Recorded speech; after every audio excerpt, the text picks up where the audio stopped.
नमस्कार, आप देख रहे हैं टीएनआई आवाज और मैं हूं आपके साथ जावेद खान। चलिए एक नजर डालते हैं देश और दुनिया की तमाम बड़ी खबरों पर। उत्तराखंड के कई मंत्रियों और विधायकों की नाराजगी के कारण मुख्यमंत्री त्रिवेंद्र सिंह रावत की कुर्सी पर खतरा मंडराने लगा है। पार्टी के इन विधायकों का आरोप है कि अगर सीएम फेस नहीं बदला गया तो अगले साल होने वाले विधानसभा चुनाव में पार्टी को भारी नुकसान उठाना पड़ सकता है। चर्चा है कि पार्टी राज्य में किसी नए चेहरे को मुख्यमंत्री की कुर्सी सौंप सकती है। राजनीतिक सरगर्मी के बीच सीएम रावत को भी पार्टी ने सोमवार को दिल्ली तलब कर लिया। रावत सोमवार को राज्य की ग्रीष्मकालीन राजधानी गैरसैंण जाने वाले थे, लेकिन वे अपना दौरा रद्द कर दिल्ली पहुंच गए हैं। गृह मंत्री अमित शाह दक्षिण के चुनावी राज्यों के दौरे पर हैं। रविवार को उन्होंने तिरुवनंतपुरम में भाजपा की सभा को संबोधित किया। शाह ने कहा कि हर गरीब के घर में बिजली पहुंचाने का काम नरेंद्र मोदी सरकार ने किया है। मोदी सरकार ने एक साथ कई तरह के इंफ्रास्ट्रक्चर के काम शुरू किए हैं, चाहे गांव हो या शहर, खेत हो या उद्योग। विकास का एक नया मॉडल दुनिया के सामने पेश किया है। शाह ने कहा कि केंद्र सरकार ने एक साल में केरल सरकार को कुल 1,56,000 करोड़ रुपए दिए हैं। मैं मुख्यमंत्री जी से पूछना चाहता हूं कि क्या आप भी केरल की जनता के सामने विकास का हिसाब रखना चाहेंगे? मैं यूपीए से भी पूछना चाहता हूं, आप 10 साल सत्ता में रहे, आपने केरल के लिए क्या किया? ओमान चांडी भी इसका हिसाब लेकर आ जाएं। इससे पहले शाह केरल में 29 मठ मंदिरों के साधु संतों से भी मिले हैं। इस मुलाकात को राज्य के 51% हिंदू वोटर्स को साधने की कोशिश माना जा रहा है।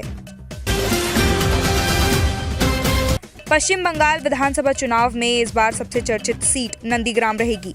यहाँ मुख्यमंत्री ममता बनर्जी के खिलाफ भाजपा ने शुभेंदु अधिकारी को उतारने का फैसला किया है। शुभेंदु तृणमूल छोड़कर ही भाजपा में आए हैं। जैसे जैसे चुनाव नजदीक आ रहे हैं, वैसे वैसे राजनीतिक बयानबाजी भी तीखी होती जा रही है। शुभेंदु अधिकारी ने शनिवार को सीएम ममता बनर्जी पर जमकर निशाना साधा है। शुभेंदु ने कहा है कि नंदीग्राम से लड़ना मेरे लिए कोई चुनौती नहीं है। मैं वहां ममता बनर्जी को हराकर कोलकाता वापस भेज दूंगा। मैं नंदीग्राम समेत पूरे पश्चिम बंगाल में कमल खिलाने की कोशिश करूंगा। नंदीग्राम में ममता की 50,000 वोटों से हार होगी। सौरव गांगुली को प्यार से दादा कहा जाता है। दादा एक तरह से उनके नाम का पर्याय हो गया है। बंगाली में दादा का मतलब होता है बड़ा भाई। इससे यह अंदाजा लगाया जा सकता है कि देश में और खास तौर पर बंगाल में सौरव गांगुली को कितना ज्यादा पसंद किया जा सकता है। अब बंगाल में चुनाव से पहले माना जा रहा है कि कोलकाता में 7 मार्च को पीएम मोदी की रैली के दौरान गांगुली भाजपा में शामिल हो सकते हैं। गांगुली की पॉपुलैरिटी से बीजेपी को वोट पाना आसान होगा। बीजेपी सौरव गांगुली के साथ ही बंगाल के बेहद लोकप्रिय एक्टर प्रसेनजीत और मिथुन चक्रवर्ती को भी पार्टी में लाने की कोशिश में सफल होती दिख रही है। ये भी पीएम की रैली के दौरान ही बीजेपी में शामिल हो सकते हैं। यदि ये 3 नाम बीजेपी में जुड़ जाते हैं तो बंगाल का मौजूदा राजनीतिक सीन पूरी तरह बदल जाएगा, क्योंकि तीनों की ही पूरे बंगाल में बहुत बड़ी फैन फॉलोइंग है। विराट कोहली ने इंटरनेशनल विमेंस डे के मौके पर पत्नी अनुष्का शर्मा और बेटी वामिका के लिए सोशल मीडिया पर एक स्पेशल नोट शेयर किया है।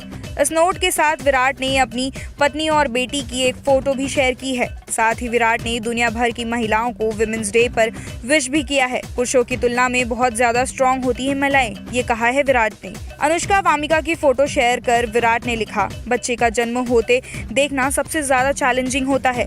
एक इंसान के लिए यह सबसे ज्यादा अविश्वसनीय और आश्चर्यजनक अनुभव होता है। इस बात के साक्षी होने के बाद आप महिलाओं की असली ताकत और दिव्यता को समझ सकते हैं। हमें तब यह भी समझ आता है कि भगवान ने क्यों उनके अंदर जीवन बनाया है। ऐसा इसलिए क्योंकि वे हम पुरुषों की तुलना में बहुत ज्यादा स्ट्रॉन्ग होती हैं। चीफ जस्टिस ऑफ इंडिया यानी कि सीजीआई जस्टिस एस.ए. बोबडे ने सोमवार को कहा कि इंस्टीट्यूशन और कोर्ट के तौर पर हम हमेशा से महिलाओं को सबसे ज्यादा सम्मान देते हैं। उन्होंने रेप के आरोपी को पीड़िता से शादी करने की बात कहने से भी इनकार किया। सीजीआई की अध्यक्षता वाली बेंच ने कहा कि हमने कभी किसी आरोपी से पीड़िता से शादी करने को नहीं कहा। हमने कहा था, क्या तुम उसे शादी करने जा रहे हो? इस मामले में हमने जो कहा था उसकी पूरी तरह से गलत रिपोर्टिंग की गई है। सीजीआई की टिप्पणी के बाद खलबली मच गई थी। टिप्पणी के विरोध में 4,000 से ज्यादा महिला अधिकारी कार्यकर्ताओं और प्रोग्रेसिव ग्रुप्स ने खुला खत लिखा था। स्विट्जरलैंड में बुर्का पहनने पर प्रतिबंध लगाया जा सकता है। रविवार को हुए जनमत संग्रह में यहाँ के 51.21% लोगों ने बुर्के पर रोक लगाने के पक्ष में वोट दिए हैं। माना जा रहा है कि यहाँ अब इस पर कानून बनाया जा सकता है। करीब 1 महीने पहले यह प्रस्ताव लाया गया था। इसका लोगों ने विरोध किया तो सरकार ने जनमत संग्रह कराने का फैसला किया। इस पर कानून बना तो यहाँ महिलाएं सार्वजनिक जगहों पर पूरी तरह से मुंह ढककर नहीं निकल सकेंगी। स्विस पीपल्स पार्टी यानी कि एसपीवी समेत अन्य समूहों ने अपने प्रस्ताव में कहीं भी इस्लाम का जिक्र नहीं किया था। इसके बावजूद यहाँ की मीडिया में इस प्रस्ताव को बुर्का बैन कहा गया और इसे इस्लाम के खिलाफ माना गया। स्विट्जरलैंड की आबादी करीब 86 लाख है। इनमें 5.2% मुस्लिम हैं। प्रधानमंत्री जन धन योजना यानी कि PMJDY में 55% बैंक खाता महिलाओं के नाम है। इसके तहत फरवरी 2021 तक कुल 41.93 करोड़ बैंक खाते थे। इसमें से महिलाओं के नाम 23.21 करोड़ खाते हैं। यह आंकड़े अंतर्राष्ट्रीय महिला दिवस पर जारी किया गया है। वित्त मंत्रालय ने जारी किया आंकड़ा। वित्त मंत्रालय ने सोमवार को कहा कि PMJDY स्कीम सरकार की वित्तीय समावेशन योजना है, यानी इसके तहत लोगों को बैंकों से जोड़ने का काम किया जाता है।